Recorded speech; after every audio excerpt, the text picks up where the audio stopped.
Hi, everybody. Welcome back. Eric Postow here, Holon Law Partners. With me today, Marcelo Garcia, Mapping Operations Program Lead for Autonomous Vehicle Development at NVIDIA. I nailed it.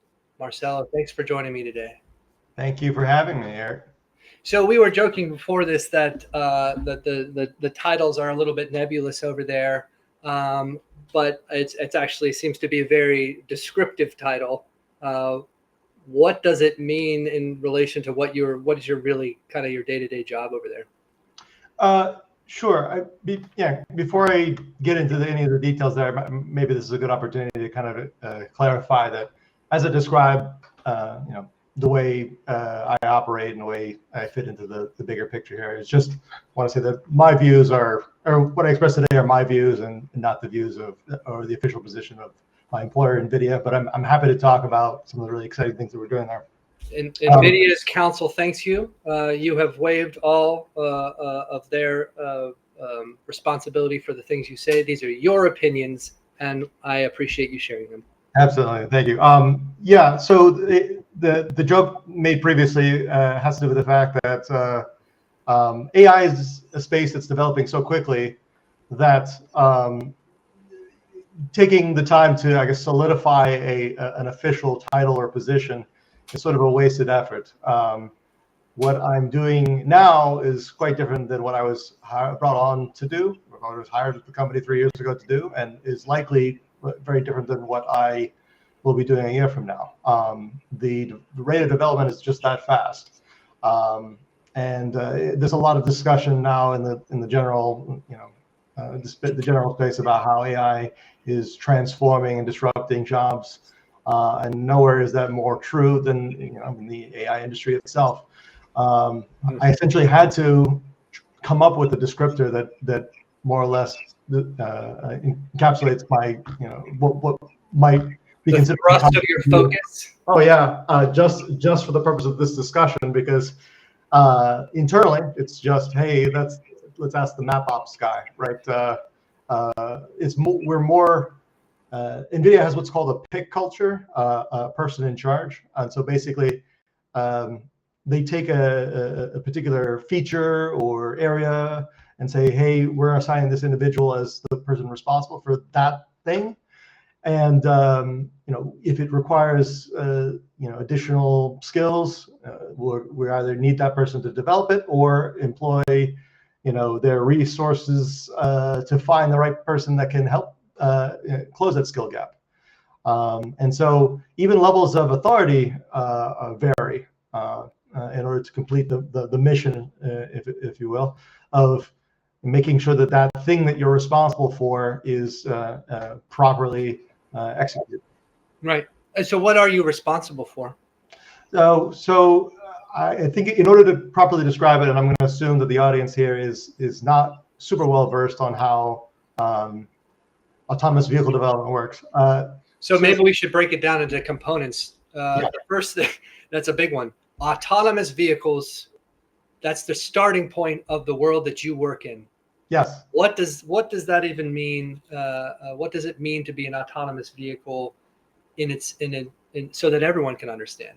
Sure. So autonomous vehicles is our fancy industry term for self-driving car, right? Which is increasingly becoming a culturally and societally recognized novelty, right?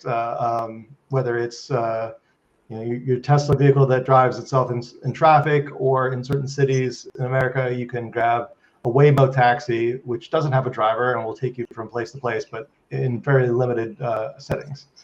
So we just call that autonomous driving. I'll probably, for the remainder of the conversation, refer to that as AV, just so that I don't end up with a whole bunch of words in my mouth. It's an AI stack, right? It's an AI application. Most familiar to people nowadays with chatbots and LLMs like ChatGPT, Claude, LLM, but like the applications here are far-reaching. I like autonomous vehicles, or AV, because this is something that's going to transform our physical space. It's kind of the new, like the next stage in AI in our lives. So much like any other AI, it requires a lot of inputs in order to train a deep neural network. This is a fancy word for like the machine learning algorithm that it uses to learn how to behave appropriately. So in this case, how to drive. There are a lot of components that go into it, and I can, you can essentially. Well, I'll get into, if we have time, we can get into various other components. But one is perception. Perception is the vehicle's ability to recognize its exterior space and where it sits in it. The inputs that it normally receives, so we expect it to receive when it's actually functioning, is some sort of sensory data. So that's LiDAR, camera, and it has to interpret these inputs and correctly perceive its space. In order for it to do that in any sort of efficient manner, it has to have what's called ground truth as part of its training in order to correctly predict its space. So what map operations does is it produces a extremely accurate three-dimensional representation of its space, and then it compares it with what the perception algorithm derives as its physical space. By comparing the two, and this is a grossly oversimplified explanation of it, it says, okay, you correctly perceived that this is a traffic light. This is the edge of the road. That's an intersection in front of you. There's a pedestrian. Well, a pedestrian is a dynamic object, so exclude that for a moment. Static objects, your physical space is correctly derived. Oh, that one's not correct. You need you confuse that traffic pole for I don't know, a tree. So then it requires additional input. So the more data that you feed it, the more maps that you feed it, the more variances that it perceives, and the better able it is to identify and discern one item from another. That's map operations. We label as many of these maps as possible. We give it to the training algorithm. The more it receives, the better it gets at learning its space. And the ultimate goal here is a safer driving life. Yes, I mean the ultimate goal is, well, I mean, like, safety is on the higher end, right, of functionality here, right? At its very base level, any robot or any self-driving anything needs to understand where its space is. Like even your Roomba, right?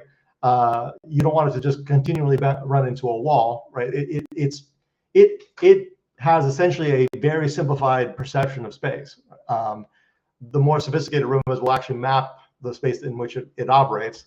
We're taking that and amplifying it, right? Like it needs to not just know the edge boundaries of where it can sweep or vacuum. We need a vehicle to know the edge of the road in extremely precise measurements, right, down to the centimeters essentially. We don't want it to run off the road or impact a curb, because at high speeds it can cause a lot more damage than your Roomba running into a wall. So yeah, there's a safety element to it as you get into the higher levels of perception. But I think the functioning of the self-driving car. But the end state of all of these things must be it's going to be a safer world because the robots are driving. Is that? Yes. Yes. With the highest level of perception, you also have, incidentally, a safer vehicle. Mm-hmm. The other elements that I'm not involved in directly, but play a role. So if you could look at the entire stack of AV, right? Perception is like it's perceiving of its environment. The next one would be prediction, right? So outside of the static objects, like the things that you would actually map, are the dynamic objects, people crossing the street, animals, debris that's blowing in the wind, etc. It needs to perceive and predict the future actions of dynamic objects in its physical environment. And then the last element of it is planning. So right, I need to be able to control what the vehicle, I guess the algorithm at this point, need to be able to control what the vehicle itself does according to my physical space, both static and dynamic objects. These three together are essentially your self-driving suite. That's amazing. All right. We're going to pause on the ins and outs of automated driving and the mapping, and we want to go back in time. Marcelo, you and I didn't just meet yesterday. We were Marine Corps officers together. I've known you for a long time, and I'm super excited for all of the great things that you've been able to do since we first met. And I think it's important that when folks are thinking about who is NVIDIA, what is NVIDIA, they get the chance to see there's the real people that are behind that. Beyond knowing that Jensen Huang is the the charismatic leader who birthed this thing. So would love to kind of create a little summary, if you would, of kind of how you got to now and how you landed in the AI space, because that was not the inevitable thing from where I first met you, but here you are today. So would love to share how did you get to now into NVIDIA and get this chance to be in the driver's seat of the most transformative thing ever? It's a long and meandering road, my friend, as you know. Anyway, I guess a fair starting point is to say that you and I have had circles of friends that did not quite allow us to interact for some time, but going all the way back to, I guess, undergrad. You had friends in my school, I had friends in your school, and we actually didn't meet, but we had close contacts for quite some time. I actually originally graduated with a degree in architecture, hoping that I'd get to build stuff. And as it happened, I graduated in a time where the housing market was crashing. So myself and a lot of my fellow architecture graduates at that time did not have the brightest and job prospects. And I, incidentally, grew up in Annapolis, had a lot of affinity for the military. My mom was a Naval Academy professor. I said, well, there's this other passion of mine that I, never a better time to pursue, was to become a Marine Corps officer. I was either that or CB, and because there was a niche there for military. You made the right choice. Sorry, CBs. Yeah, sorry. So I went into the Marine Corps with a strong desire to become an engineer, and again, as it happens, things got a little bit derailed, not derailed, but I guess took a different direction, because the strong demand for engineers at the time, when it was the height of a new push into Afghanistan, was the need for counter explosives, counter IED. And so myself and a good friend of yours, Alec, ended up doing a route clearance in Afghanistan. And through Alec, you and I met. I had heard about you already, and Alec had a series of friends that I knew from school, and we all got together. I think that's where we got best acquainted, along with yet another Marine. This was in the East Coast. So fast forward, and I'll try to get through the rest fairly quickly. Left active duty, stayed in reserve, but did consulting for PwC. In maintenance and supply chain. It was a good transition from engineering, because it's very maintenance and supply a heavy discipline. From there, got an MBA for supply chain management, or I guess the focus of supply chain management. Kind of on a whim, applied to Amazon. Luckily, got into that.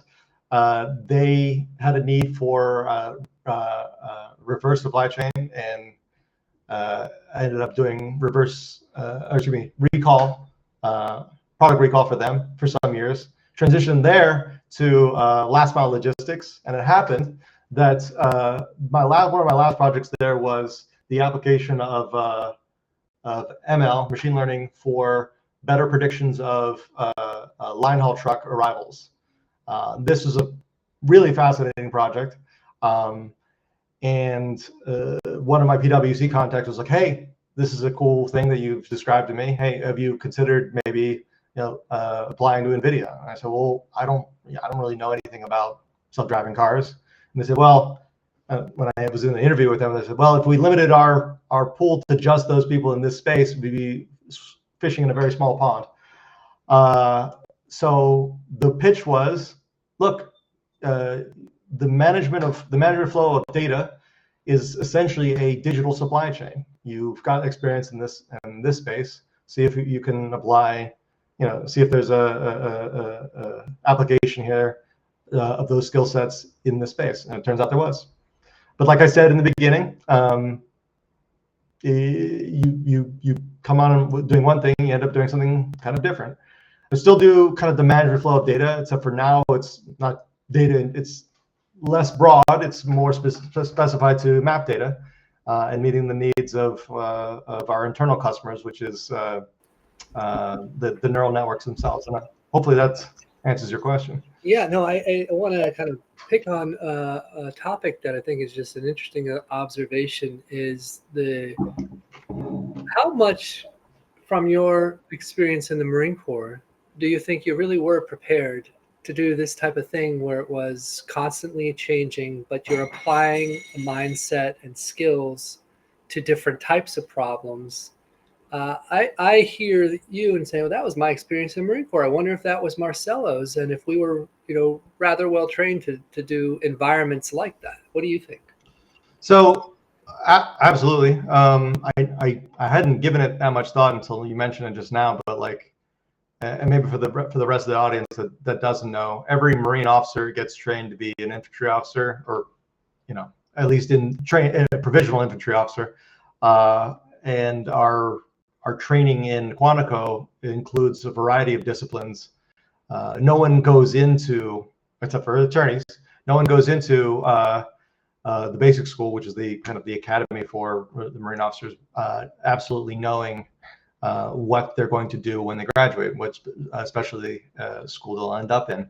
And so getting a broad exposure to different skills is useful both for the organization to get an array of different talents in their different in their disciplines, but also it benefits the individual officer themselves to get a chance to sample different skills and get an understanding of what it is to solve different problems, and rather than being a very precise tool for a very precise problem, instead be kind of a multifaceted Swiss Army knife. So yeah, I think that's very applicable now, and I think that's a skill set and an experience that becoming more and more in demand. Why do you think that is? What do you observe out there? Oh, because I mean, I'm something of a technophile, right? Like obviously working for a place like NVIDIA and being in the tech industry now for 8 years, or coming on 9 years. There's increasingly it's becoming obvious that you can't outthink the machine as far as becoming like an expert, right? The entirety of human knowledge now has been used to train LLMs, to the extent that if you wanted to be a quick study on something, the most efficient way you could do this is just to have an expert AI to answer questions on things if you needed to solve problems on the go. It's better now to have flexibility to I guess know which tool to use in the right situation. Excuse me, in the right situation. Having that flexibility is honed through, I guess, practice, right? And so the training that you and I have received, both in our training pipeline, but also in our practical, at least in my case, in practical deployment, is applying different tools to solve kind of unexpected and in many cases novel problems. And do you feel comfortable in those environments? When you're in a position where it's like, okay, I'm doing this thing now I'm doing that thing, now there's, do you like that kind of dynamic? Yeah, of course. It can be frightening sometimes, depending on the stakes involved. Yeah. No, I think it's fascinating. So kind of focusing on a moment in time, you get the opportunity, you say, okay, NVIDIA's calling, they want me to join, they think I can apply these skills. And then you say yes to the dress and you jump into NVIDIA. Did you know what you were jumping into? Did you recognize what this really was at that moment in time? Or did you think it was just a really cool next job? Tell me more about that. I mean, I could not imagine that it ended up becoming what it was. So in 2022, what year was this? This is 2022. So it was the same year that NVIDIA ended up, I guess, partnering with OpenAI. It became public. 2022 is when ChatGPT became public, right? And that kind of revolutionized the public perception of AI, and it led to massive adoption of LLMs and, I guess, AI across the broad professional sphere. In that kind of happening, when in there did you recognize that LLMs and that AI was a totally different thing altogether from what you even understood, or maybe you had a great awareness of what its potential really was early on? You mean at what point did I realize that? Yeah, so you're working with LLMs at Amazon, and that's built into what you're doing, and so you understand the value of these large language model things to do stuff, and then you go to NVIDIA and you're applying it in these new ways. But at what point in time did you recognize, oh wow, we're into another world here? This is a transformative thing at a level no one understands. Yeah, so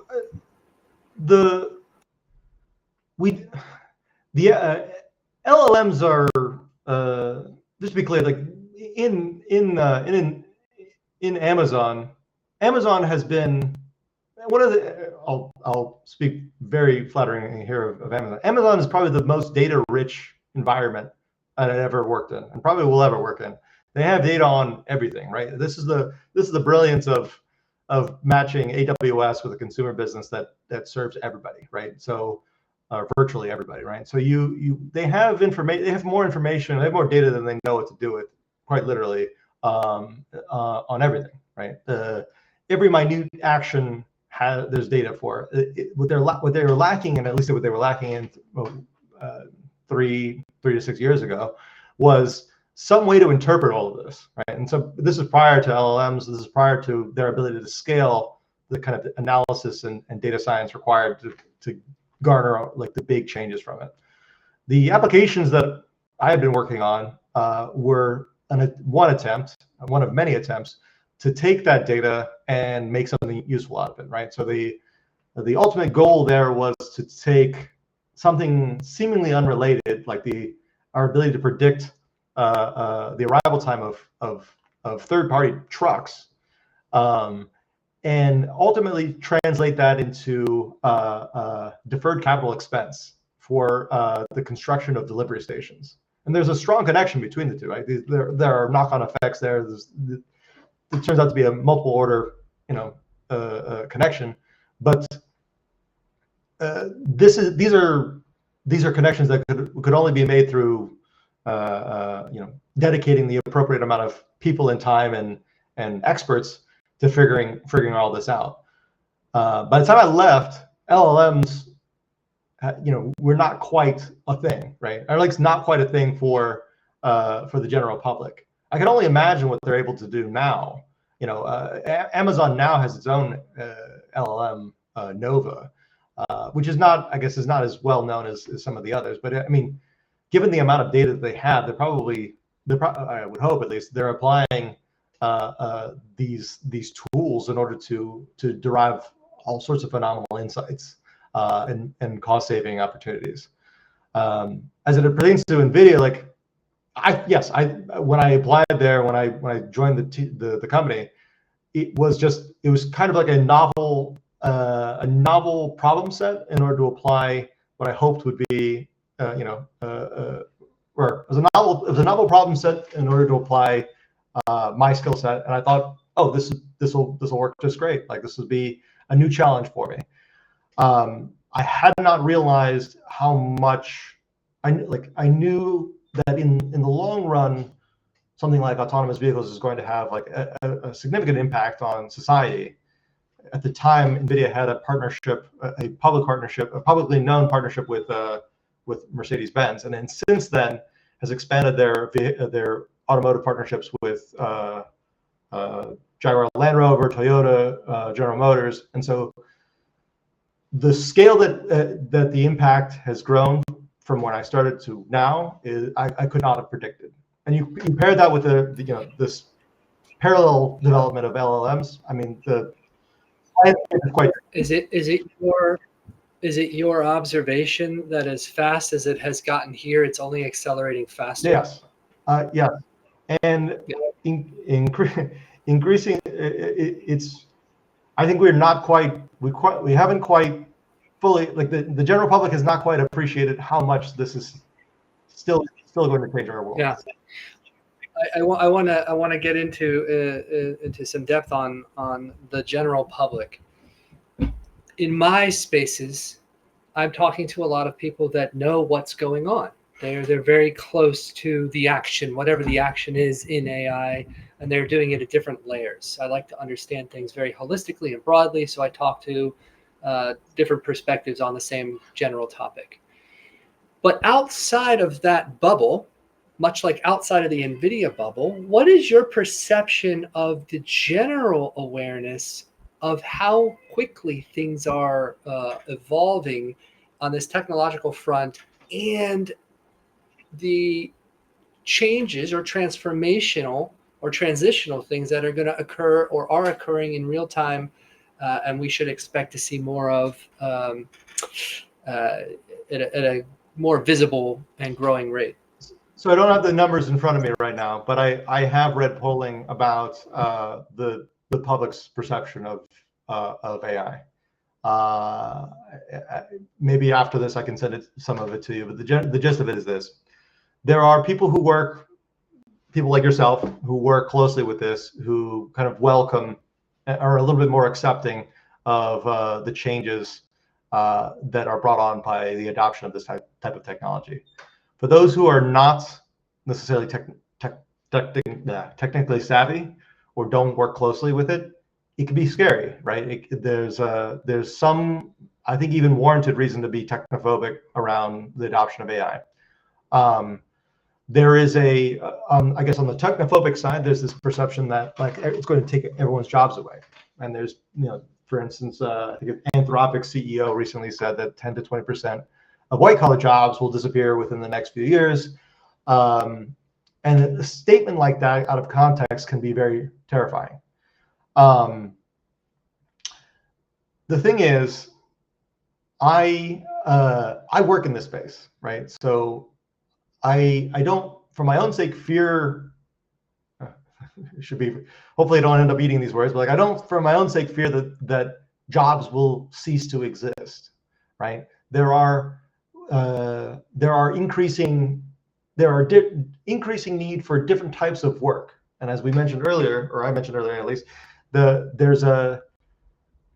skill set to apply here is not I need to be an expert in X. It's I need to know how to apply different tools. The reason I think that the public doesn't fully appreciate what's capable here is that when I do talk to some folks about how they use AI, it's usually in ways that are mostly for entertainment, right? So,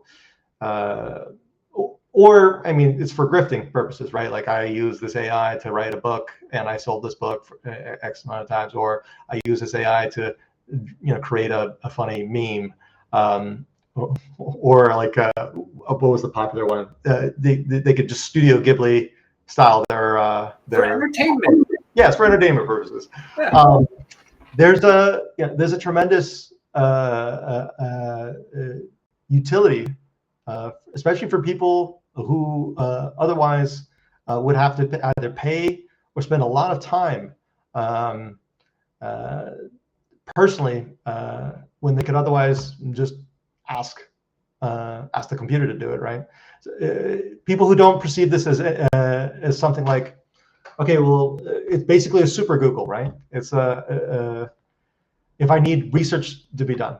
There are all sorts of ways, more than we have time to discuss here, of how it can be abused. But one of the things I get really excited about is the ways that it can really help us, right?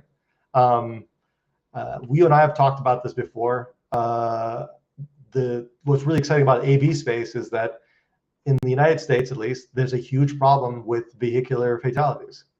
Massive problem, right? You and I are both veterans. There are more people killed in the United States from vehicular fatalities than any individual year since World War II. I think, I don't back on this, but like certainly for the last 50 years, there's more people die each year from vehicular fatalities than in combat. The goal behind something like AV is to develop a car that drives better than a human. Is it going to be perfect? Probably not, right? Like, just like it just needs to be better than humans, right? It needs to be better than humans to predict its environment, and predict the behaviors of dynamic objects around it. It's going to save people from drunk driving. It's going to save people from kind of erratic behaviors while driving, texting while driving, right? I mean, it can't be understated. This technology has the ability to possibly save millions of lives over the course of several decades. Yeah.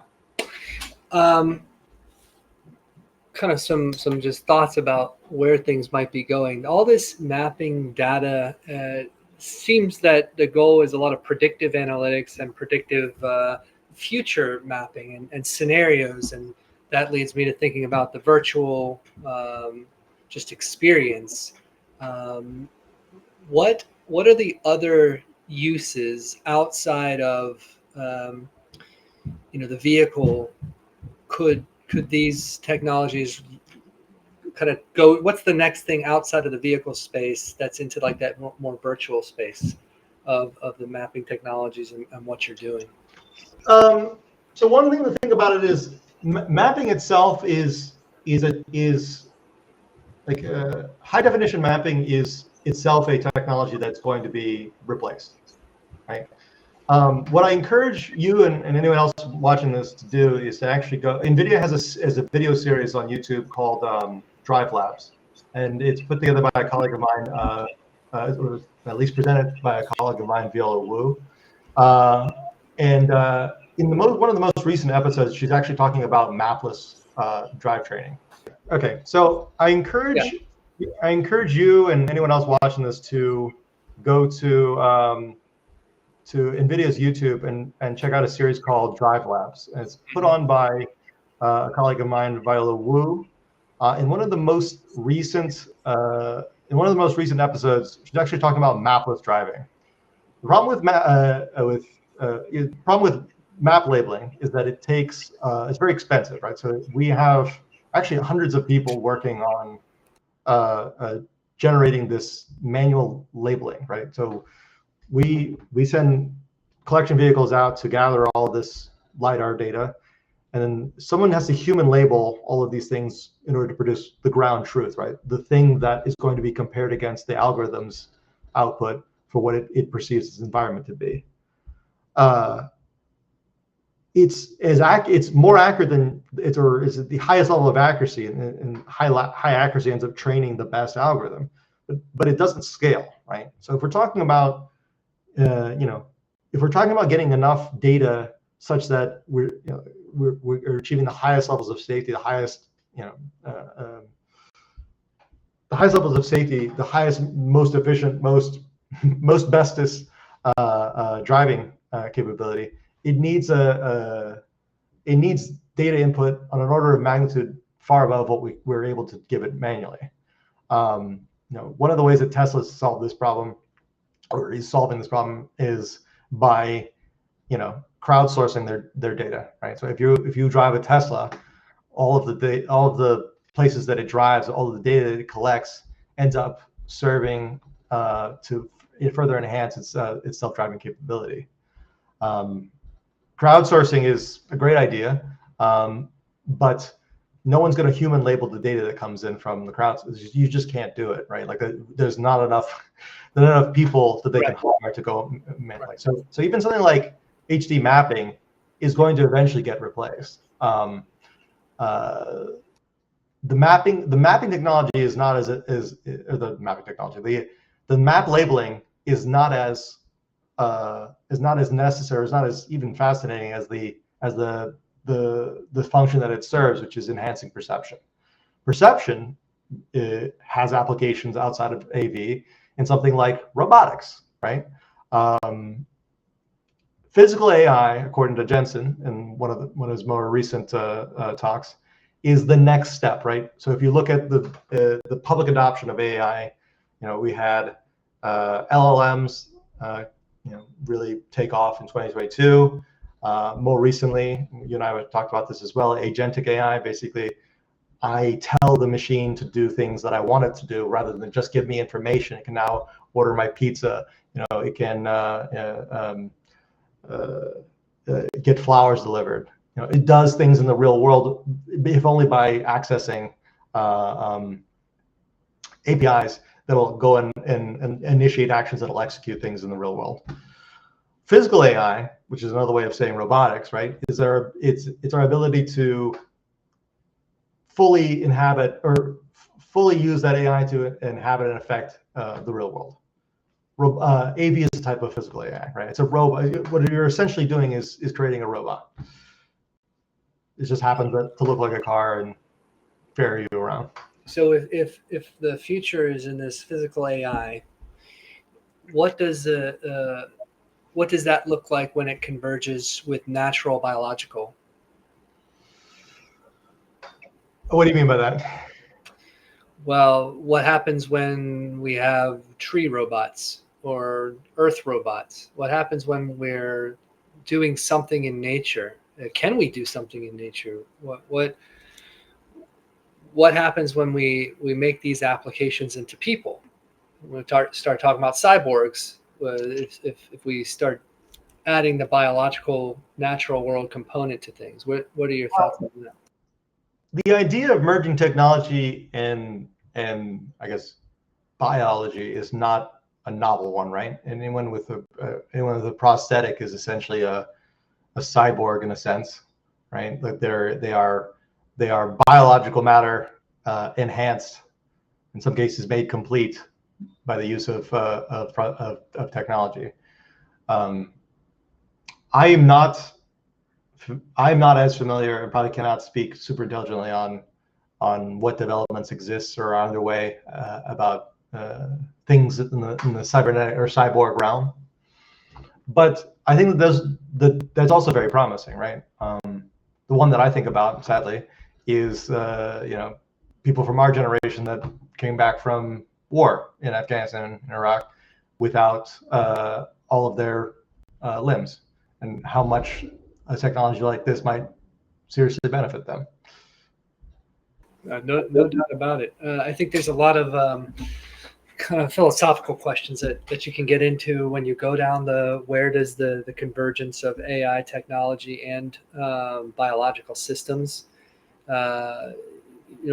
Right now we know we can essentially make and invent new drugs using AI, new medications of all types.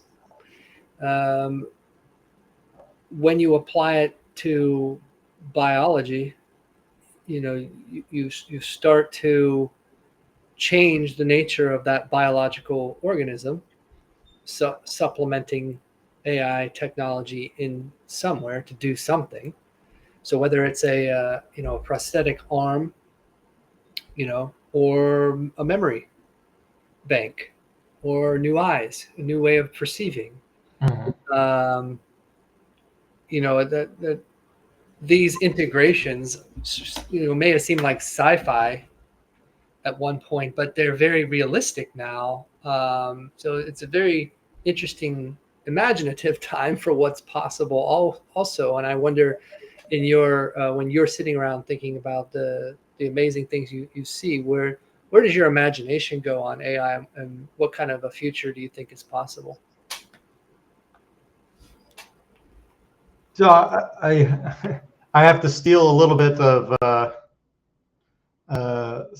some of the more positive insights from papers like AI 2027, which if you haven't read, and I encourage the audience to read as well, is a thoughtful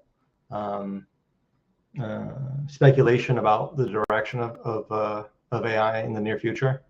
One where, without the appropriate safety safeguards, things could really go off the rails. But there are some promising promising applications that, like you said, seem like sci-fi now, but or maybe even just recently felt like sci-fi, but are a real consideration in the near future. Life extension, cure for cancer. One that I like is a resolution to our biases. So increasingly now, does it resolve, or does it make you aware? What do you mean by that? So increasingly now, we are shaped by our biases, right? Sure. And we want to make an effort. We often seek advice from our friends because we want somebody to tell us what the answer is to, or what potential answer is to our problems without our own biases attached to them. Yeah. Objectivity. Yes, that's another way of putting it, right? AI with in some of the spheres in our society, in some of the spheres in society, is so captured by bias that we often act against our best interests, and there's no in where it devolves into like this side versus that side. It's like neither side has it right. There's an opportunity, I think, to have true objectivity in resolving certain problems. I'm intentionally leaving this. Yeah, no, I like that it's opaque, because it allows people to color in for themselves with their own imagination what that means. I think you're right in a macro. How I would frame it the same way is that what AI is useful for when you use it kind of as an introspective tool is the ability to examine your own mind and your own biases and your own flaws, or whatever, your own thoughts, and to have some kind of a feedback loop that's instantaneous about, like, you know, this is how you see something, this is your perception of something, but here are some other ideas, or you may not be aware of this thing or this thing, and I guess, like, the increased awareness and awareness of bias in particular turns the implicitness of the bias into a known thing that's there, and then the rest is choice, right? The rest is intentionality, depending on what we're talking about. These biases do affect day-to-day decision making. Implicit bias is well studied in law, where a jury might find against someone against what the evidence actually shows, and when you peel it back, it can only be attributed to a bias of some kind that goes into that. And obviously, some periods of our history might be more abundantly clear that this was what was going on, and the movement towards a more objective and just process, a trial by a jury of your peers, should be not about the bias. But I think this is a great tool for those things as well. And I wonder, what do you do with that in a way that you also account for the liberties and the freedom people have to make choices, and does this get into thought control concepts, and what do you think about that? Well, when you say thought control, how are we not? One of the terms I threw out earlier was ideological. Well, maybe I didn't say, but ideological capture is already a weapon by powerful forces, employed by powerful forces today to get us to think about things that we otherwise might not come up with on our own, right? But of course, that's true. Much like anything else, it's a tool, right? It's a tool that can certainly be misused and but potentially disastrous effects. But if it's a tool that's broadly available, it's one that I'm hoping will keep a check on the most malicious of actors. In the workspace, in the technological kind of way, do you see bias that affects outcomes? Bias maybe favoring a particular way an algorithm goes versus another? Is there anything like that where this awareness piece is an important part of the process to consider bias in the I mean, the results? bias that we describe in our space is it's an overfit. The term is overfit, right? Like the input that we give it is describing a certain scenario so much that the algorithm always considers that scenario to be the case, right? Just to give like an example, this is a kind of more of an academic example. Let's say it's an urban setting. You have people crossing the street. If you don't have a diversity of training data, how will the algorithm recognize, or will the algorithm recognize and appropriately react to people of different body types, vulnerable road users, right? People in wheelchairs, people with other devices or aids for walking, people of different skin tones. There are a variety of ways that the algorithm. So when the algorithm biases, we're not talking necessarily about the way that humans bias, right? Sure. Bias is the bias based on the availability of data. The way we resolve bias in the computer is the same. The way we resolve bias in the algorithm is the same way we resolve bias in our personal lives, which is to expose ourselves to different ways of living, different ways of thinking. Imagine that. It's like it's a pattern or something. It's almost like it thinks like us. Yeah, I mean, I try to think in holonic systems a lot, and that's the design nature behind this firm and its model. But in holonic systems, we observe that really reality is comprised of parts that are wholes that are coming together to form parts of a greater transcendent form. The greater form by way of all the parts collaborating together to make something emergent, something new. And this is really the way that people networks work, and it's the way that neural networks work, and it's the way that fungi networks work. And it appears to me to be exactly the way AI at its peak performance, at its global adoption, will also resemble the same pattern. The experts say this is how we'll achieve AGI, is through an ensemble of smaller neural networks that each one simulating a different part of our brain or different function within our brain and acting together in concert. Yeah, and but in order to do this in the AI space, in order to achieve that next level compute necessary to do true AI robot world stuff, agentic AI and beyond, do we have the infrastructure now with which to do it, or do we need an entirely new infrastructure of high compute, low energy in order to usher in this global AI world?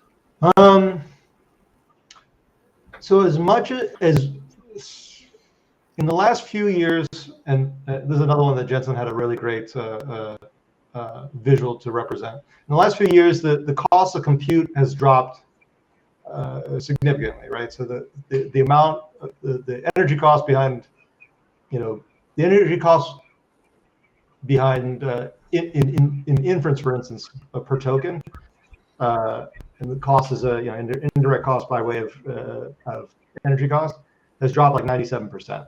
I can't remember over what period of time, but it's only a few years. And he had a graph showing that this cost was predicted to continue to drop over the next several years with the release and the continued development of more and more sophisticated GPUs. The problem, though, is that the demand for this will continue to increase. Not only demand by reaching greater number of people, but also the demand in the increasing sophistication of the AI and the weights of these models. And so basically, the scalability is always going to be a problem. The infrastructure exists. Not yet. Would be my best guess, right? Like otherwise, I mean, almost certainly not, right? Otherwise, we would just stop, right?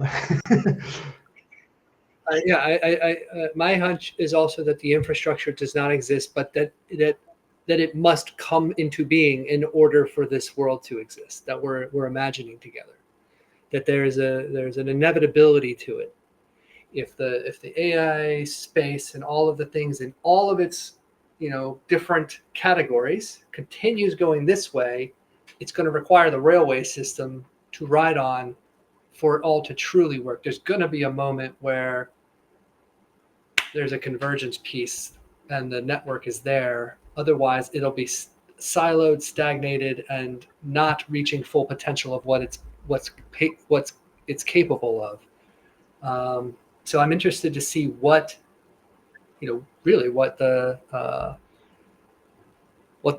what emerges to fill that void. It's interesting how much we've adapted to this problem, though. 97% drop in the cost of compute in a short period like that means that like you can do 25 times, effectively 25 times as much compute for the same cost as you could, right? Yeah. And another example, similar microarchitecture was